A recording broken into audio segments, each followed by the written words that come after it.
Joe talks about Joe. And now, your host, Joe Slepsky. Hello and welcome back to Joe on Joe. It's me, your host, Joe Slepsky, and this is the podcast where I meticulously comb through each and every issue of G.I. Joe Real American Hero. We watched every episode of the G.I. Joe cartoon, page by page, panel by panel, episode by episode. And yeah, we're back at it again this week after a little Thanksgiving hiatus. I hope everyone had a wonderful Thanksgiving.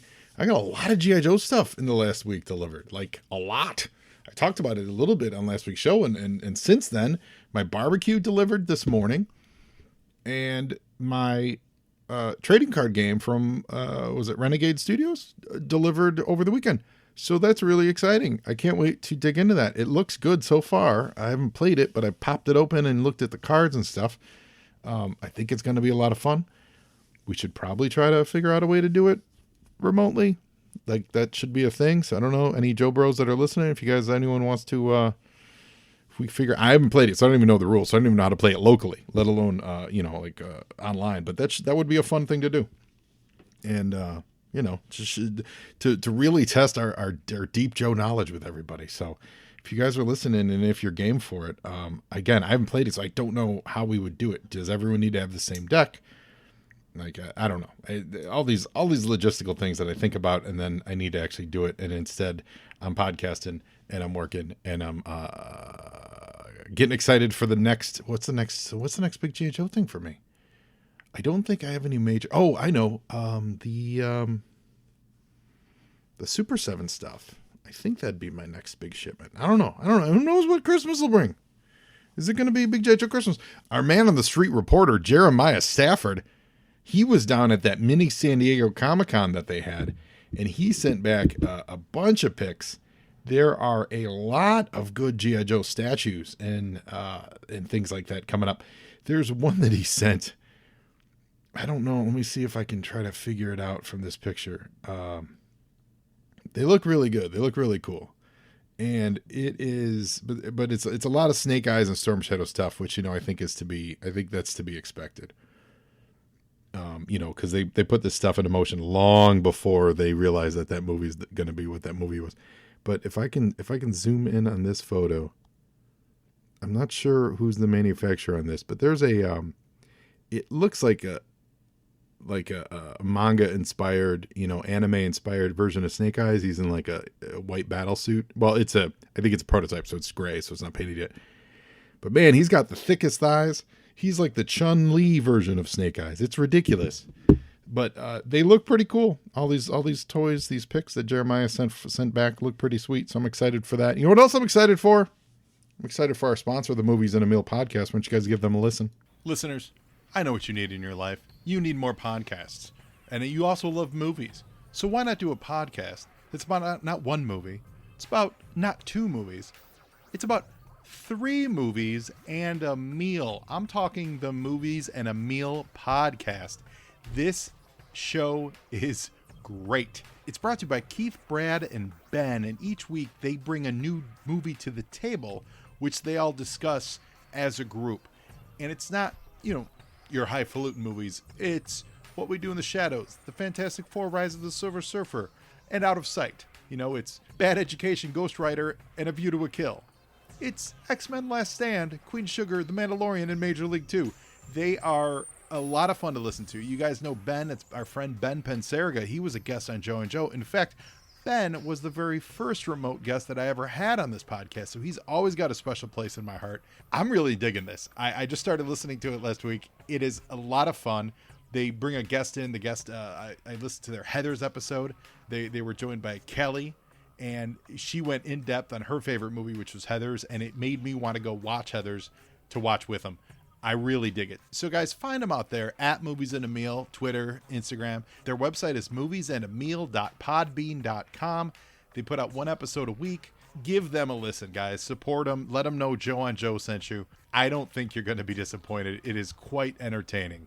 And now back to the show. And while you're on the internet subscribing to their fantastic podcast, you head over to Instagram, Facebook, Twitter, Subscribe to me at Joe on Joe Pod. Say hello. Say hello to Toilet Teal, who's walking through the recording booth. It's all good, Toilet Teal. And yeah, just why don't you guys throw me a follow, throw me a subscribe, throw me a review on any podcast platform you're listening on. Reviews always helps elevate the game, get more listeners. We got a lot of new listeners out there. We appreciate you. A lot of old listeners, we really appreciate you.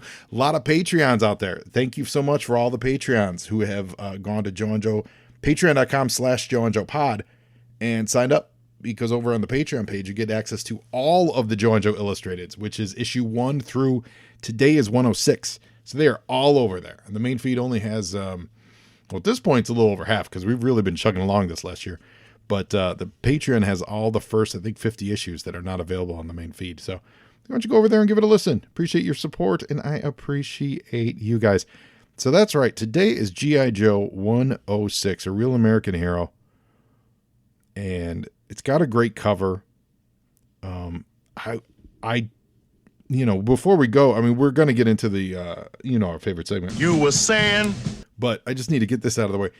I've been trying to rack my brain of what this cover is. This is the Major Blood with Snake Eyes in his sights, sniper sights cover by Lee Weeks. And it says it's after Hama. So my question is, after Hama what? What?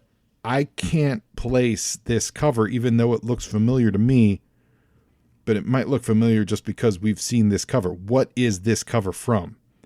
I looked through all the G.I. Joe covers. I don't see a match there. Is this from a non-G.I. Joe comic that Larry drew? Larry might have just done the layout for it, and Weeks credited it to After Hama because Larry did the layout, and then Lee Weeks came in and actually did the actual thing. Usually an after credit means it's a published piece, so it's something that everyone knows. If you do the Crisis on Infinite Earth, Superman holding Supergirl, even though that technically wasn't the first one to do it, but I think most people credit it these days, knowledge-wise, they credit it to George Perez from, what was it, Crisis 8. So if you do that, you'll say you'll draw Snake Eyes holding Scarlet, which actually they did do that from there is a cover of that, very reminiscent of Crisis 8, and you'll sign it, Slepsky after Perez, but that's because it's a published piece. So I can't place this, and it's one of those things that's tickling in my brain.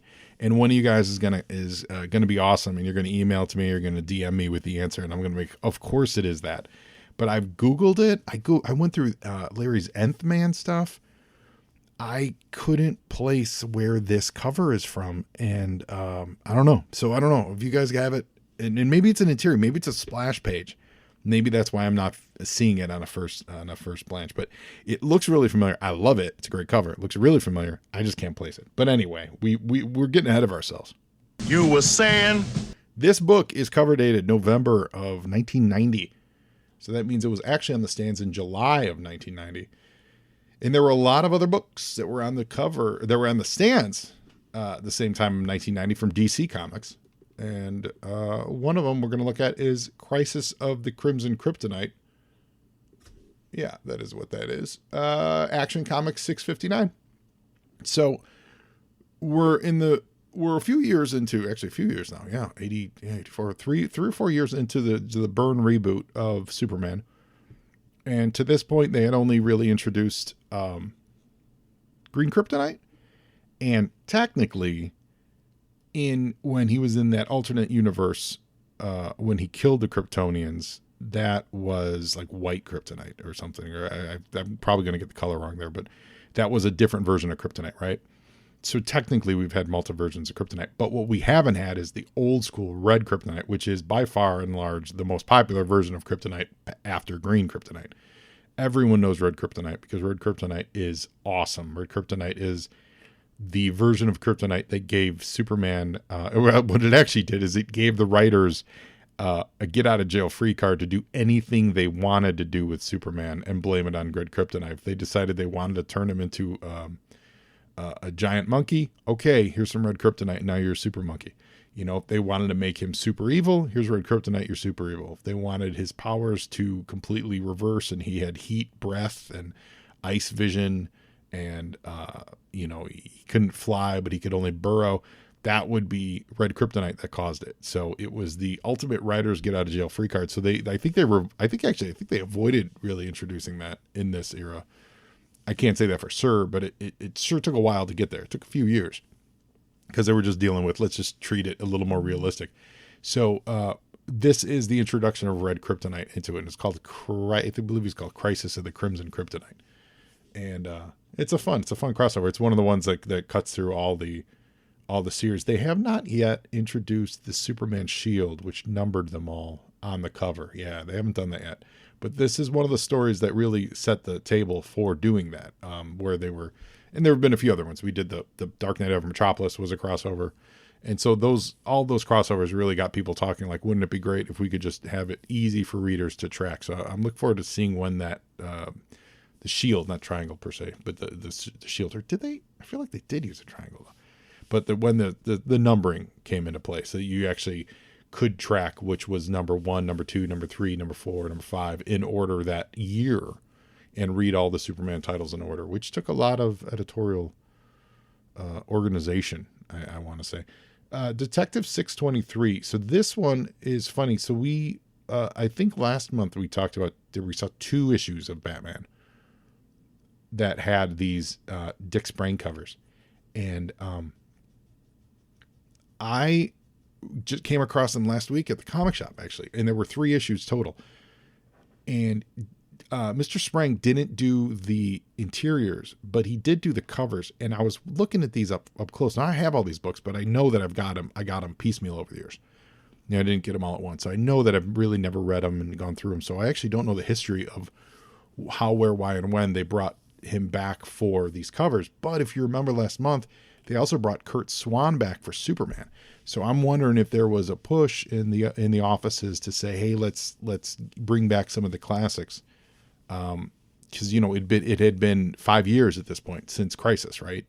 So, and looking at these covers again, I think as a kid, I know they didn't resonate with me that much. I think it threw me off because this is really Silver Agey, old school. And looking at them last week, I loved them. They're great. They're really, really great. They're crazy. They're wackadoo covers. This one and then the 2 from last month. But looking back, I'm like, wow, that's so great that they brought Dick Sprang back to do these Batman covers. They're really, really cool. And it's a Joker story, so it's probably fun. Let's see here. Green Lantern, number 6. We get a little John Stewart action. I think this is kind of when they started tying John into putting him closer to the Guardians, because they were always looking for ways to differentiate John, Guy, and Hal. So I think this is like when because eventually in like 12 issues or so, they, the Guardians give John his own planet and things like that. And then eventually he becomes like a Guardian. So they kind of align John closer to the Guardians. I feel like it started around this issue. Legion, 90, but the book's actually technically just L period E period G period, has the Emerald Eye on the front. I love the Emerald Eye. If you guys don't know who the Emerald Empress is, it's from the Legion of Superheroes. And it is a floating green eye that the Emerald Empress uses. And it's always been a mystery as to what it is. And they've teased it. They've teased that maybe it has connection to the Green Lanterns. Maybe it's, one of the big, great stories they did more recently was pointing out that, yeah, eyes come in pairs, and they introduced the second Emerald Eye. But it's basically a giant floating green eye that has Green Lantern-like energy. And it's weird because originally it wasn't related to Green Lantern. Like they, like DC made this, villain. And it was just because it was Emerald and Eye and the alliteration, and it's fun and it looks awesome. And it's this woman, the Emerald Empress, flying around with this floating eye that can shoot blasts and do stuff. It's great. So they introduced the Emerald Eye into the Legion story, which took place in modern time, which I believe was a first. Prior to this, my understanding was the Emerald Eye only lived, so to speak, in the future in the Legion's world. It's just, notwithstanding like any time travel adventures.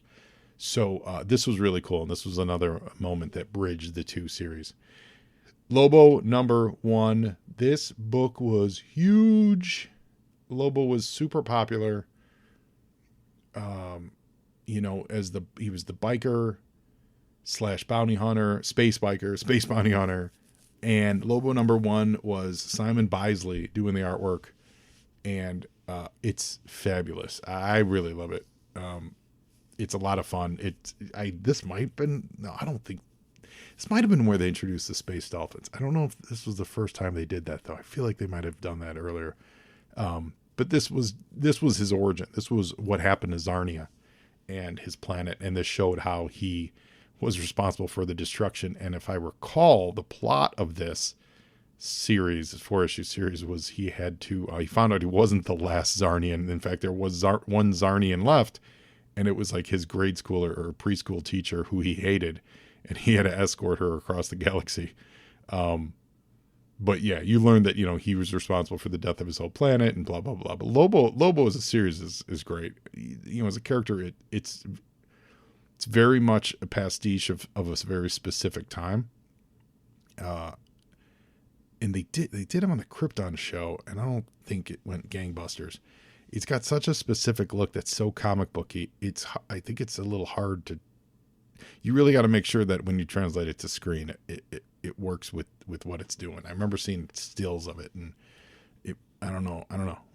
Lobo could be DC's Wolverine, and like on the big screen. And although he's nastier than Wolverine, I take that back. He doesn't really, to do Lobo right. He has to be nasty. He can't have a good streak in him, so I take that back. Yeah, Lobo really needs to be a bastard, but it's a great series. Well, that's it for DC Comics. You were saying? Now, over at Marvel Comics, November of 1990. Got a whole lot going on here. And it's going to start with... What do we want to start talking about today? Well, we're going to start... I was looking at something earlier. What was it? Oh, this is what it was. Yeah. Hold on. Wait. Sorry. I totally had one I wanted to start with. So I was looking through these comics that were on the shelf at the same time, and I saw a book that I had never heard of. I don't recall ever crossing my path. I'm sure probably did at some point, but never piqued my interest. And before I started this recording, I immediately went on eBay and snapped up all 5 issues for a sweet, sweet low price, including free shipping, of a book called Hollywood Superstars. I don't know what it is. I've never read it. It's got 5 issues. It is written by Mark Evanier. Dan Spiegel is the penciler. Mark Evanier, of course, famously was Jack Kirby's assistant for many, many years. And he himself is a really talented guy. I believe he was the DNA Agents. It was his biggest independent thing. But I mean, Evanier's done a ton of stuff in animation. He's a name. He's a very talented dude.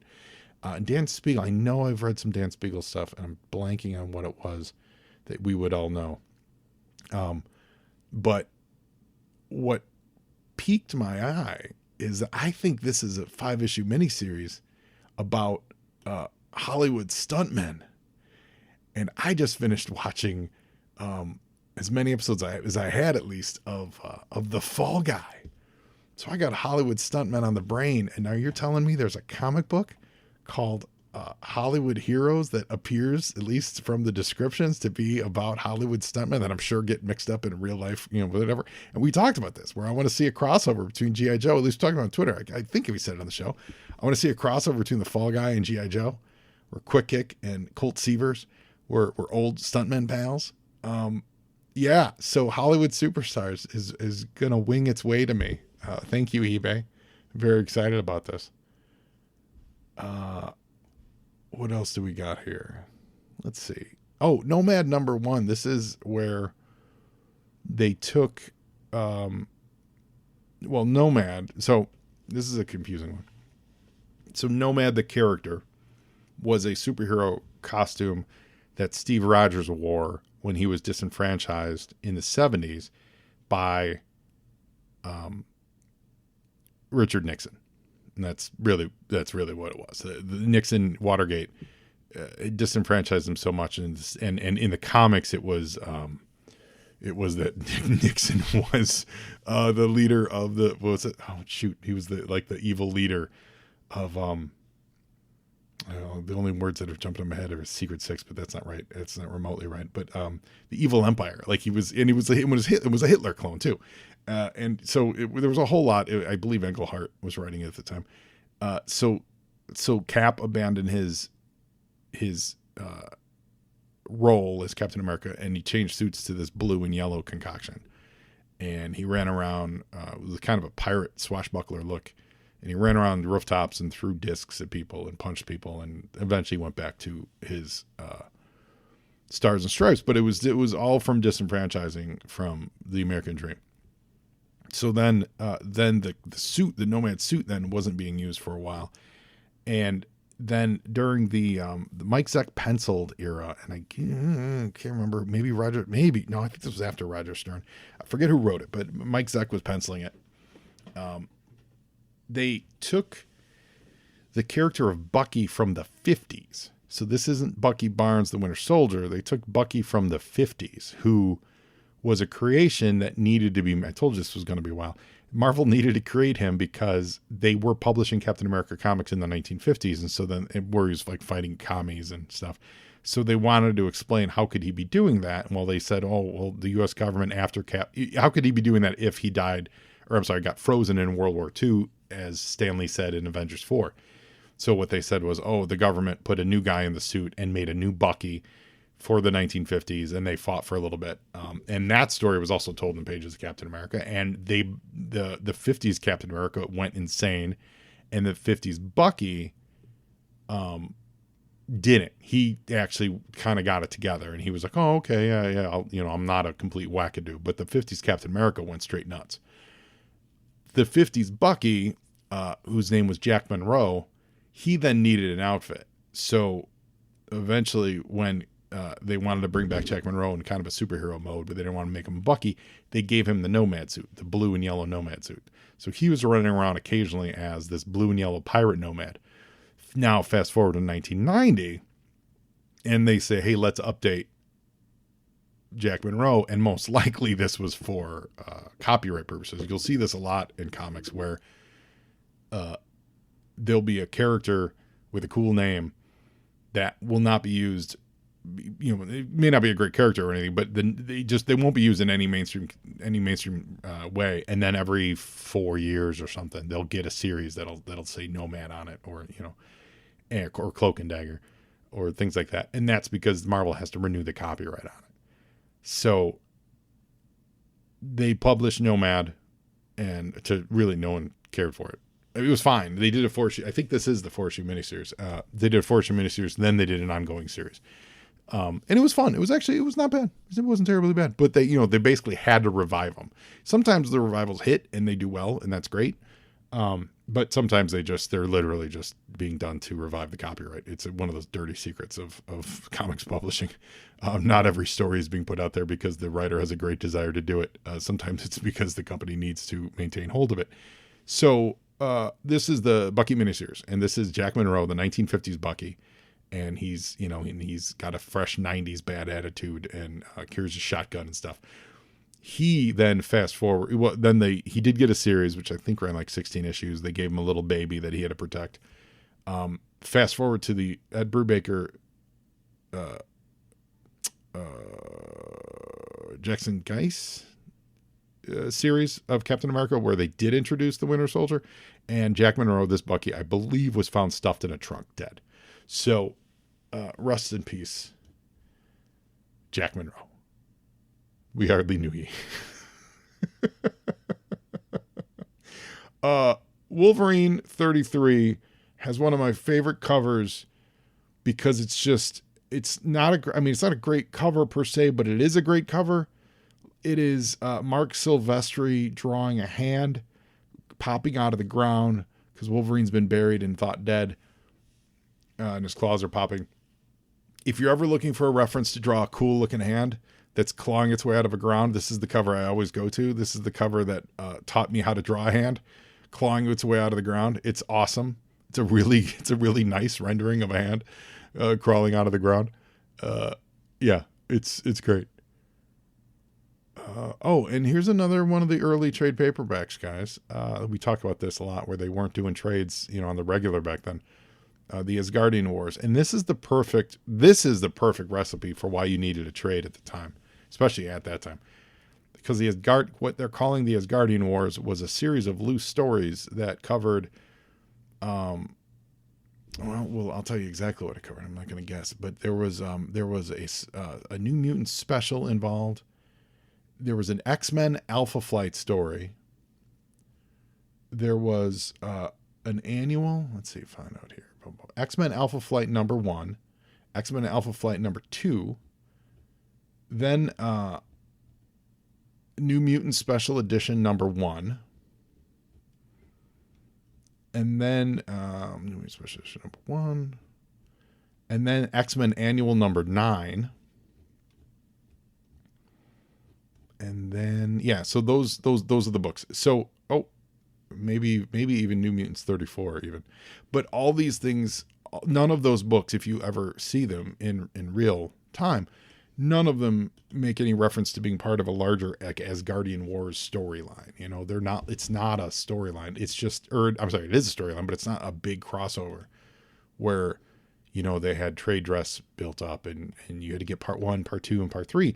It was just a story that probably Chris Claremont, but they were just telling, and they decided to weave this narrative through all these different books. And if you were following the X-Men, you picked them all up and you loved them. And if you weren't, then maybe you got one, and that one story was fun and it was an adventure in Asgard, and that's great. But then they collect them all, and it is this kind of overarching X-Men go to Asgard adventure that had a lot of stuff that really still resonates today, with Storm's connection to, Storm actually holding Mjolnir. Was it Danny Moonstar became one of the Valkyrie, which still, I believe, comes into play today. Things like that. So, yeah, it's pretty cool. Asgardian Wars was always pretty cool. And you had sweet Art Adams covers. You were saying? I was. We're talking about July of 1990, which means what was in the movie theaters that month, but a lot of big good stuff. July 4th, Die Hard 2. Die Harder. Now, it is technically just Die Hard 2. Die Harder was just on the promotional stuff, but I think we always call it I think you have to call it Die Harder. I love Die Hard 2. A lot of people, I think, feel like it's one of the lesser Die Hards, but I'm like, you obviously haven't seen the one in Russia. Die Hard 2, I think, is great. I love everything about it. I love that it knows what it's doing. It knows it's a sequel. It knows it's rehashing a lot of it, and it has a lot of fun with it. I love Die Hard 2. It's fabulous. So we were watching an episode of X-Files, and they were,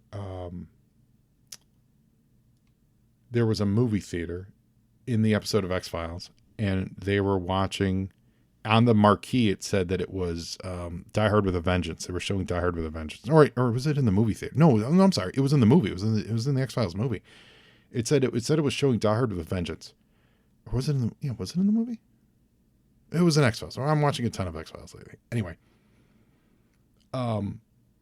when they go inside the theater, what's on the screen, it's the movie. What's on the screen is actually Die Hard 2. So they actually did use footage from Die Hard, but they used Die Hard 2 footage. They didn't use Die Hard with a Vengeance footage. And then sorry,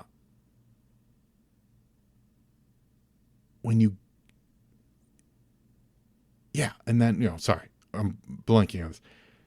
And then the plot of this, it was an episode. And then the plot of the episode itself was very Die Hard, in that what the people were stealing wasn't what they wanted to steal. Is that they wanted, it was just a bluff to steal something else. Like, it was a really smart meta use of Die Hard in that background reference. Like, wherever, I'm sorry, I wish I remembered it more distinctly, but it was a really smart use of Die Hard. On July 6th, you have the Jetsons movie. July 7th, you have The Adventures of Ford Fairlane. Now, I've talked about Ford Fairlane before. I mean, but what I didn't know at the time was, are you kidding me? So this is July 11th, and Die Hard 2 is July 4th. Rennie Harlan directed both of these movies. He had both of these movies released in the same month, within a week of each other in July. Rennie Harlan owned Hollywood in July of 1990. That is crazy. But yeah, we've talked about Ford Fairlane. I think it's underrated. I think it's a pretty entertaining film. It's got a lot of great performances from a lot of great like character actors and just moments. It's it's its own thing. Yeah. The next week, or a couple days later rather, July 13th, it's my birthday. So 1990, I was turning 15. The movie Ghost opened, which I think I saw years and years later. I think I did watch the whole thing. It was okay, but I wasn't into the whole Ghost craze, but that was a craze. They also put out the great Quick Change, directed by Bill Murray. I didn't realize Bill Murray directed it. Quick Change's great. Quick Change is about with Gina Davis, Bill Murray, Randy Quaid, Jason Robards. They're the bank robbery trio, and they're just trying to get out of New York with the money. Phil Hartman's in it. Tony Shalhoub.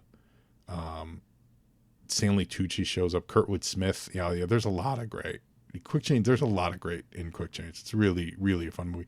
July 18th, Arachnophobia. That was huge. July 20th, also a big movie at the time, and I don't think it holds up, but it was really big at the time because it was Brando revisiting Don Corleone, The Freshman, with Matthew Broderick, and he's a young New York film student, entanglement in an illicit mafia business, and Brando plays the Godfather-esque character. I remember it being a charming film, and then they try to recapture it with the other movie directed by Frank Oz, and but yeah, The Freshman should have been the because Freshman was charming. Navy SEALs dropped on July 20th. July 27th is Presumed Innocent. This movie's great. 1990 legal thriller with Harrison Ford, Brian Dennehy, Raul Julia, Bonnie Bedelia, speaking of Die Hard, Paul Winfield, Greta Scacchi.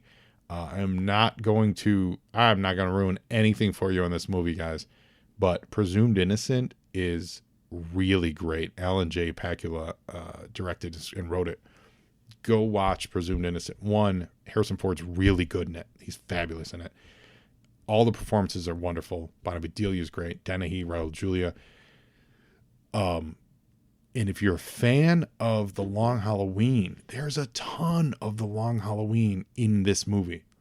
I would love to sit down with Jeff Loeb and not say this in that like, oh, did you rip it off kind of way, but really in like this seems like this movie really inspired Batman The Long Halloween, which would come a few years after this.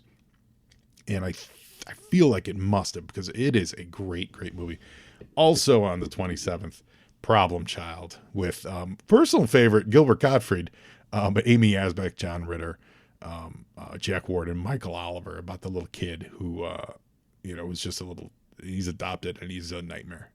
I can't tell you last time I watched that movie, but I know it's got a lot of fans, and I know it's got a real cult following. So anyway, so that's it for You were saying? I'm telling you, this early part of the show is eclipsing the Joe talk, and I hope you guys like it, because I have a lot of fun digging down these memory holes, and I will just go on tangents.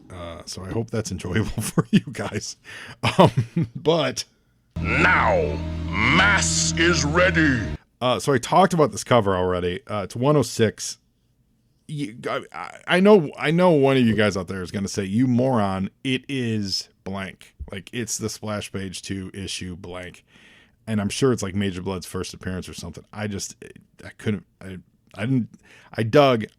do a archaeological dig to find out what he's referencing here, but I love it though. It's great. It's got a great cover. I really love that.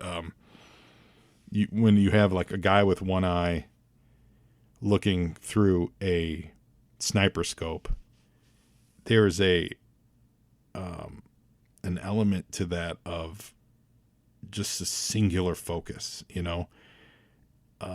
they achieve this with any Deadshot covers that they do over at DC, and but this can't. Hama didn't draw the Deadshot covers in the 70s. That was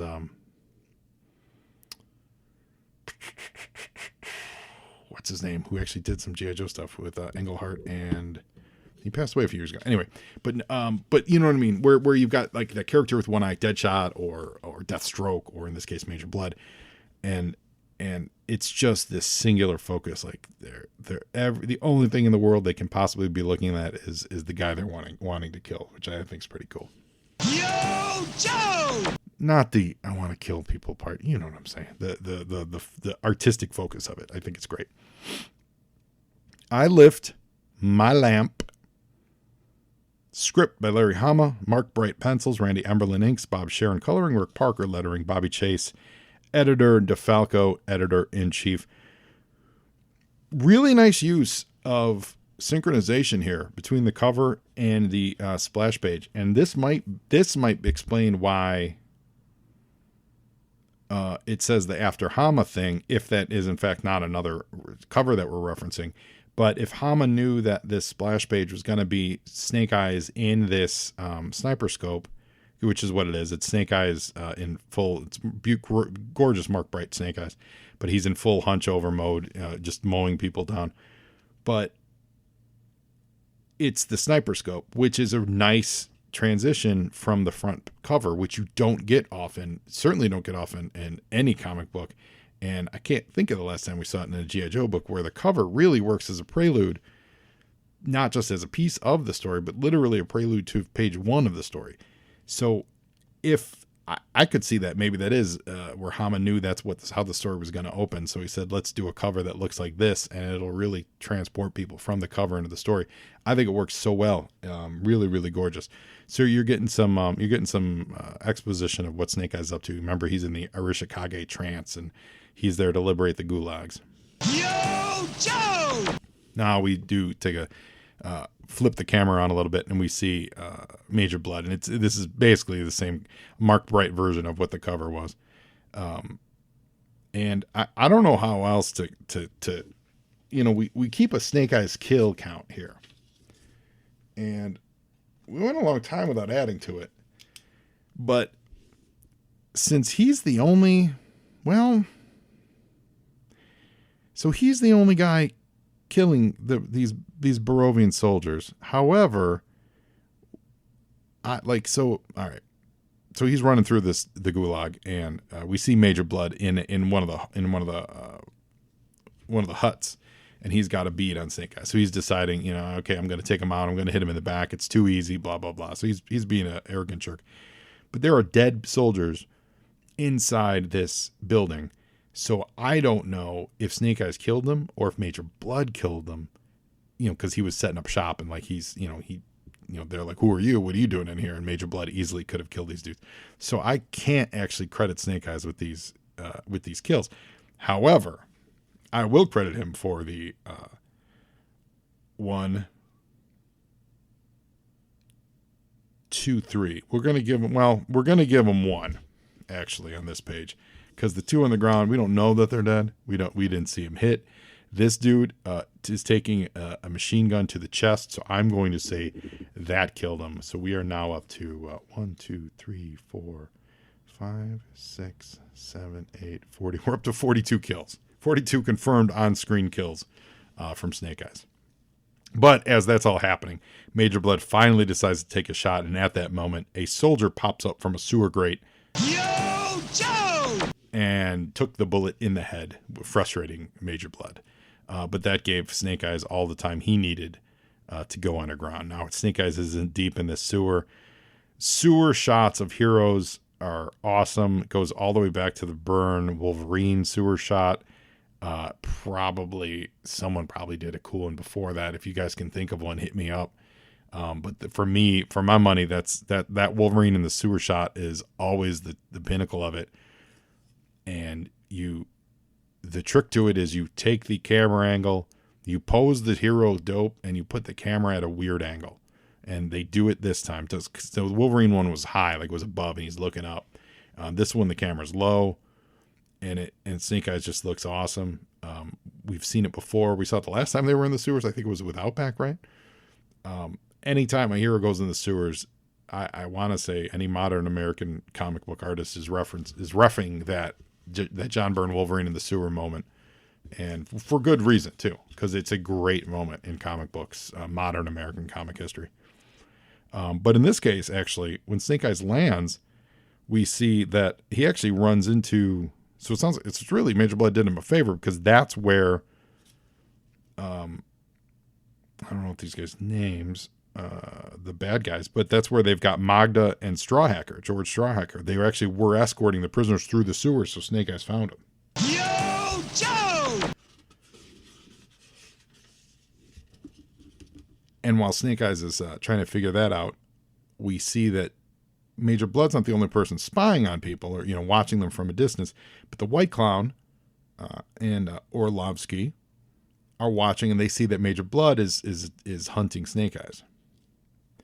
And they thought he was working with the rebellion because he was with Metz, who was the resistance leader. But you remember there was that weird racism going on in those issues where the guy was like, yeah, we're leading the resistance, but only for this portion of the Borovian people. This other portion of the Borovian people we think are like dogs and not human, and so on and so forth. So they're setting that up. They were setting that up. So now the White Clown and Orlovsky, his partner, they have to do something about Major Blood because they don't want him to sneak up on Snake Eyes as it appears he's doing. And Orlovsky does not trust Snake Eyes. He's like, the guy's got a heart of ice. You saw how you ignored that girl who needed help. And here comes a train from town. It's funny. It's like, because, trains run along a certain, but anyway, here comes a train, and it's got a bunch of the rebels on it. So basically the rebels are here to liberate the Gulag too. Yo, Joe! So underneath the sewer, and nice color choices too on this. Whenever we're in the sewer, it's dark, so everything's in purples and blues, but they do a great job of differentiating it to keep our attention focused. On layers of people. So the 3 people we need to care about are a different color, like a darker. The 2 close are a little lighter purple, like the expendable soldiers. They basically give Snake Eyes, drop your stuff or we'll kill you. And he drops his weapon, and sure enough, they still shoot. But this half splash of Snake Eyes throwing his trench knives is just great. Really, really great. The trench knife works really well. There's a part of me that would have wanted, I would have loved to have seen that trench knife pop the surface of it a little bit, but that might also, I'm talking about this, like the top edge of this bottom panel, but that also then might bring your eye back up to the page, which is not what you want because you're about to switch pages to see. Yo, Joe! Those 2 guards go down. I'm going to give Snake Eyes 2 kills for that because trench knife right to the sternum, which is where he got both of them on. They're not coming back from that. Plus, they're falling in sewer water. They're not going to do well. So the general is, he's still doing the threatening and everything. Snake Eyes is moving like the wind. He's pulls his sword. Does he have a sword out? Yeah, he's pulling his sword out from the back. And before he can reach her, George Strawhacker actually jumps into action. He headbutts this Borovian general, making him miss shooting Magda in the head. Yo, Joe! All this action is really like fast. Like this would be seconds in a movie. They might slow it down in slow-mo so you could follow what's going on. This is all very fast where he's going to shoot her in the head. He knocks the gun. Major Blood shows up and gets Snake Eyes in his crosshairs again. As Blood's about to shoot, the White Clown drops down and hits Blood across the head. Meanwhile, Snake Eyes does, follow through and let's get another kill cam. And we're up to 45 now. And Snake Eyes puts his sword right through the general. He's not going to be with us much longer. But then the White Clown distracted Major Blood long enough, and he's going to get it. But then Orlovsky shows up. So this is a really nice, well-told ballet of action, and well-told artistically, as well as pacing from Larry's part. Like there's a lot of dominoes here that are falling, and they're all falling at the same time. And as you read it, it is absolutely clear what's happening. And we end it with Snake Eyes freeing the 2 prisoners. Yo, Joe! And then White Clown recognizes Magda, and it's funny, she calls him the White Clown. She doesn't say like Tom, or Piotr. And no, she calls him the White Clown, which is pretty funny. Now, this is something that I'm curious about. So when George sees Snake Eyes, Snake Eyes actually shows him an ID, a G.I. Joe ID, as to who he is. And George says, Snake Eyes, Terry's brother. Now, I know that Snake Eyes had the nickname Snake Eyes, so that makes sense. Terry was Snake Eyes' twin sister. So Snake Eyes already had the nickname. But he says the mask and the outfit are different. But I don't suppose Uncle Sugar had more than one mute masked ninja in his employ. It was about time somebody showed up. I'm trying to think. I thought they said Straw Hacker's been in jail here like since the early days of G.I. Joe. Because didn't Snake Eyes get hurt going on a mission to rescue Straw Hacker?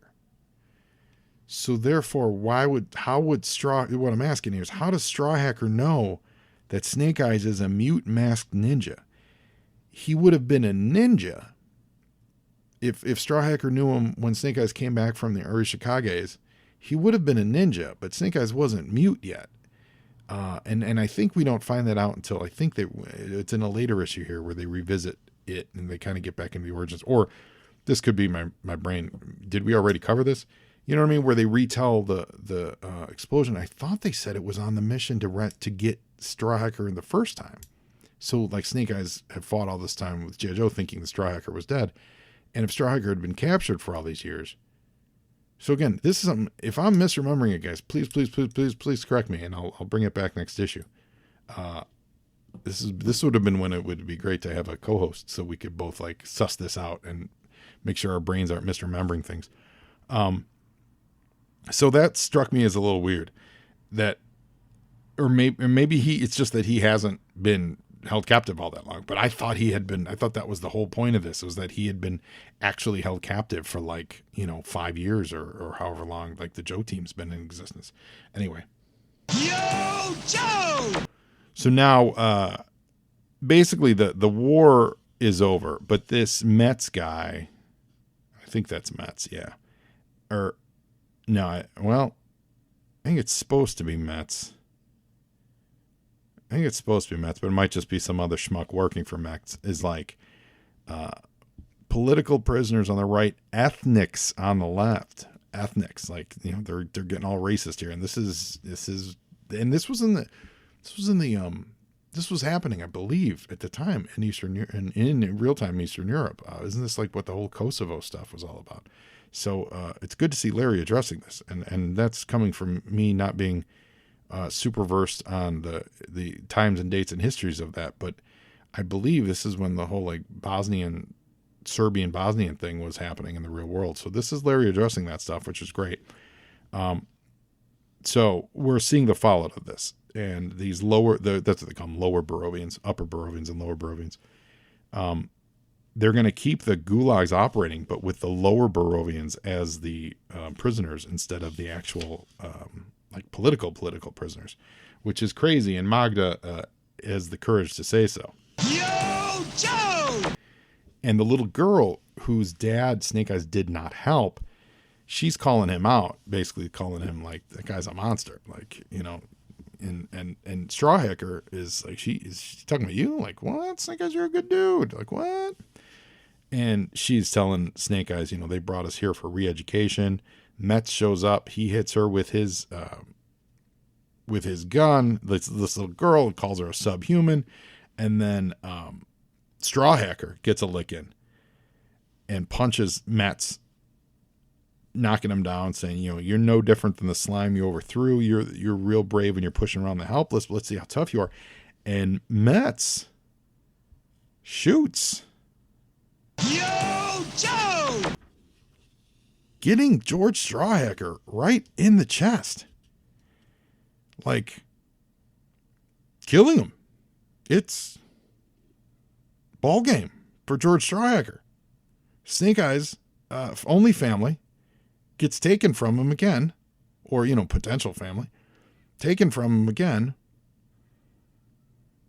He draws his weapon on Metz. And he's not sure what to do, but we see that the people are turning on Metz quickly. So they're saying, hey, that dude who you're now telling us to beat up, Snake Eyes, he risked his life to rescue us. Why should we listen to you? And you just killed this poor unarmed dude. I will say this too. Magda calls out George. I've thought this whole time for these last few issues, when we've seen them, just a few panels, I think that George and Magda actually had a bit of a wartime romance thing. Now, I'm not saying anything physical. They were held in prison. It's probably, it's not great, but I feel like emotionally those two probably got really, really close. And so when she screams George, I think I've always read more into this relationship than I think is on the page. And I think there's reason for that. I think all that was intentional, which sets up a neat little love triangle because, you have the white clown, pining to rescue Magda. And meanwhile, she's behind bars and, possibly fallen for, or at least bonded closely emotionally with George Strawhacker. And then he gets shot for, you know what I mean? Like I like this subplot that's kind of playing out without being the main focus. Yo, Joe! So, the locals now are turning on Metz. And Snake Eyes is staring at Strawhacker's dead body. And, was it Orlovsky says, because one of the guys that helped Snake Eyes was Major Blood. Actually, Major Blood was the one who got the crowd to turn on Metz. He said, "Metz, you're the mad dog. You're the one who sent me here to kill a silent stranger so he wouldn't be a threat to your position as head rebel." Blah blah blah. So they're like, "Well, why did you just help Snake Eyes?" And he's like, "Well, once George is dead, the primary mission is technically accomplished, and Major Blood gets paid." And so his chances were better for survival with Snake Eyes as his friend instead of Metz. And he was right, because Snake Eyes is not going to kill him, because he's an unarmed man and Snake Eyes is going to do it. Now, Snake Eyes has snapped out of his Arishikage trance. And because of it, when the little girl says, the crowd's going to kill Mr. Metz, even if he's a bad man, you can't let them do it. Can you? Yo, Joe! Here's that great ad for TurboGrafx 16 Splatterhouse. I've always liked the artwork on this. Wonder who did it. I've always enjoyed it. Thought it looks pretty good. It's got a little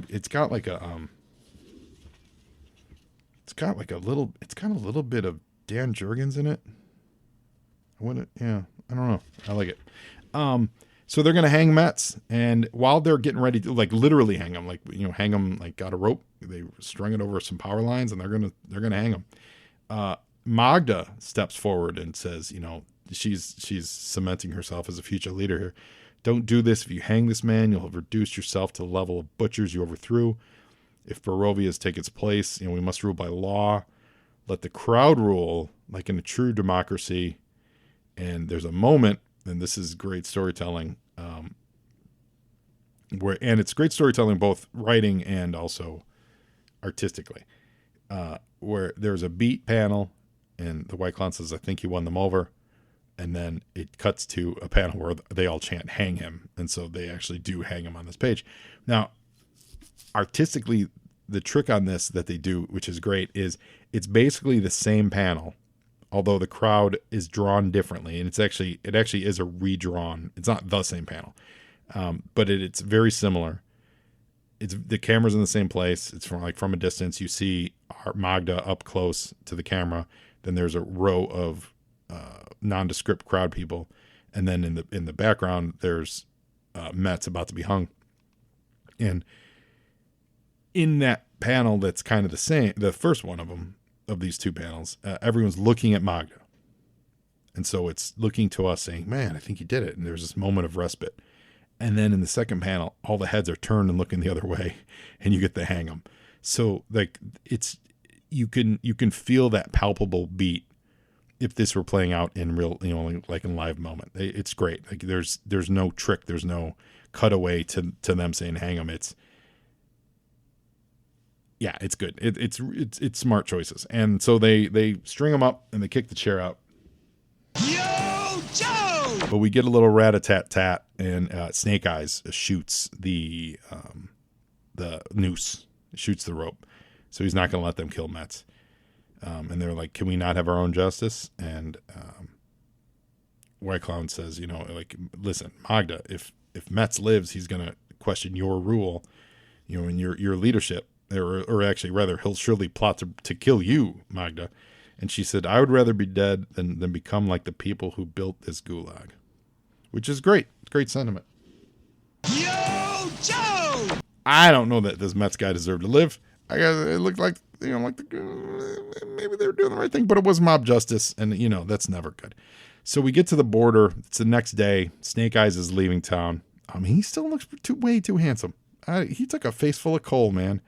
He took a face full of coal, and he looks real handsome. But anyway, Marina, which is that little girl whose dad Snake Eyes did not save, she's actually on her way to America with Snake Eyes. And she tells us that she's going to live with a real American family, have a brother and sister in her own room. She has an uncle, and according to this guy, she has an uncle in Allentown, Pennsylvania. What's the first thing you want to see in America? She says cowboys and gangsters. And Yo, Joe! the Statue of Liberty, which is great segue to following up on, to kind of wrap up this whole Snake Eyes adventure. You remember the whole reason Snake Eyes was over there was because Storm Shadow had convinced the jugglers to send him on a badass mission. And after they did that, the jugglers weren't happy about that. So then they sent a hit squad after Storm Shadow, and they ended up catching Storm Shadow and Stalker by surprise, and they held him prisoner in the Statue of Liberty. Straight out of Remo Williams and X-Men the movie. I don't know why. I still don't know why they're held prisoner in the Statue of Liberty, but they are. And so now they're now sending a nondescript hit squad. So this is, I'm sure what this is our agents kidnap them, but our agents can't be the ones to kill them in case it's traced back to them. So they're sending these goons to work their way up, to get up to the torch and to murder Storm Shadow and Stalker. And this is this is like the 8th iteration that we've had Stalker rehash what happened to those guys in Vietnam. Yo, Joe! But it's Stalker's reminiscing about the time that Snake Eyes got cut down by a bunch of bullets, and Storm Shadow like ran through the opposing fire like, he was a ninja. So he's like the wind, and the what's great. And so when I was reading this, I was like, oh, why are they retelling this again? And we constantly revisit this moment. But what's awesome here that Larry layers to it, and what adds to it, he yes-ands himself here. And since the first time they told this story, they never, he created the Arashikage mindset. Like, that wasn't a thing that existed back in, G.I. Joe 26 and 27 when they first told this story. So now they've added this wrinkle. So what they've added here is Stalker remembers that in the chopper, he's talking to Storm Shadow, you used something that I now realize was a version of the ninja mindset. It calmed Snake Eyes down, gave him the will to live, and pulled him together long enough to get him to the hospital. So this is a cool way of like retconning that this mindset didn't just come out of nowhere, in his last 10 issues. Like, this is something that Storm Shadow's used before on Snake Eyes. And so that's kind of neat. I think it's pretty cool. And while Stalker's reminiscing on that, of course, Storm Shadow does escape. And he had a fun line on the previous page. He says, I'm a fighter. I'm not Houdini. And storytelling wise, they do this neat trick in that basically he makes him Houdini, because while we are wrapped up with Stalker's reminiscing, Storm Shadow's breaking out, and we never see how he breaks out. We have no idea, because they probably are trussed up pretty good. I mean, they've been up there for a while. They're professional soldiers, and they have been able to just break out. So Storm Shadow did something while Stalker was reminiscing that we don't even need to know about, and he did basically play Houdini and escape, which is pretty great. And then he also said, he pops Stalker's, all these S's, he pops Stalker's arm back into socket and gets them all prepared because these guys are running up the stairs. Yo, Joe! A giant sledgehammer, which is great. And they've got the verbiage covered here of easiest 10 grand a piece you's ever made, huh? Look, so these are real Goombas. These are real New York Goombas. Was this? They was supposed to be trussed up and waiting. I should have known we never made no deals with those feds. Yeah, so this literally is like supposed to be New York Mafia, street level dudes that the feds employed so that it couldn't be traced to us. Dems is behind us. This is hilarious and great. And then there's just a quick little action scene where the guys, make easy work of these assassins. Yo, Joe! Meanwhile, there's like the hitman boat, and that is the actual government people, and there's a helicopter with actual government people. And they're kind of monitoring this whole thing. There's just a lot of action around the Statue of Liberty. I feel like you're just bringing way too much attention to the Statue of Liberty here. But the guys on the boat, they're there to, either eliminate. Well, actually, I'm sorry. Let me be very clear. Not either. They said Milhouse sent some, quote, expendables up to do it. We're going to have strict deniability. So when those Goombas come down, those Dems, you guys, are going to get murdered by the government, and so then all the loose ends will be covered up. But as this guy's talking on the microphone, you see Stalker and Storm Shadow bust heads. All the other dudes on the boat get their butts kicked, and they take over the boat. Yo, Joe! And then they have to take out the helicopter. And this is just a nice, like refreshing, fun action piece. And you could this is really in response to, like the helicopter shooting at the boat. And then there's, Stalker has a flare gun. Yo, Joe! And he shoots the flare into the helicopter. The helicopter lights on fire. Those dudes are on fire. Get a Stalker kill cam here. And the boat crashes and the guys jump off. And the implication being they're going to, or not implication rather, but Yo, Joe! as we get to the final page, they jump on the I believe it's the Staten Island ferry, which we've seen many times in G.I. Joe. They get on the ferry, and while everyone's watching that burn, the Joe sneak up the other side. And there's one little kid that sees him, but they're like, "Yeah, you want to go coffee?" But here's what I like about this full on action scene at the end. Is the beginning of it was really the denouement of, or the denouement rather, of this big emotional arc for Snake Eyes. So there wasn't a ton of action. Yeah, there was some, random shootings and that kind of standoff action, but there wasn't that type of G.I. Joe over the top, jumping from vehicle to vehicle kind of action. And so they, Larry and Mark Bright did a great job of bringing that into this issue. So it really spices up the action on this issue, which I really appreciate. It makes it, because this is a fun, this is straight out of like a Remo Williams kind of 80s action movie. This is just these two dudes. Let's start with them being trussed up and have them escape down the Statue of Liberty onto a boat, take out a helicopter, and then have to swim to a neighboring ferry. That's awesome. And it's handled really, really well. I enjoy it. So next issue, we've got Enter the Night Creepers, Postbox the Pit. We've got some letters here from, once again, coming back, Wild Bill Thompson from Paxton, Massachusetts. Dan Fox from New York. It's I don't really know where it says. Headquarters, 3rd Corps, APO, New York. Interesting. Ethan Levine or Lavin from Hampstead, Maryland. Laura D from Lake Worth, Florida. And she's asking about what's up with Lady Jane Flint? Let's have some more romance there. And Larry intimates a lot happens between the pages, between Flint and Lady J, so they're getting it together. John Hebert, address withheld because John's staying undercover.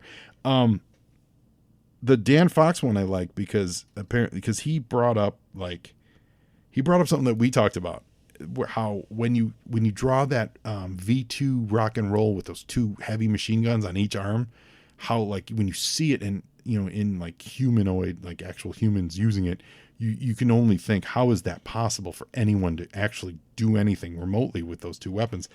And it's funny, Larry addresses that with, I have to admit, this is Larry speaking, I was a bit put off by the massive amount of, quote, suspension of disbelief necessary to deal with rock and roll's twin Gatling guns and ammo packs.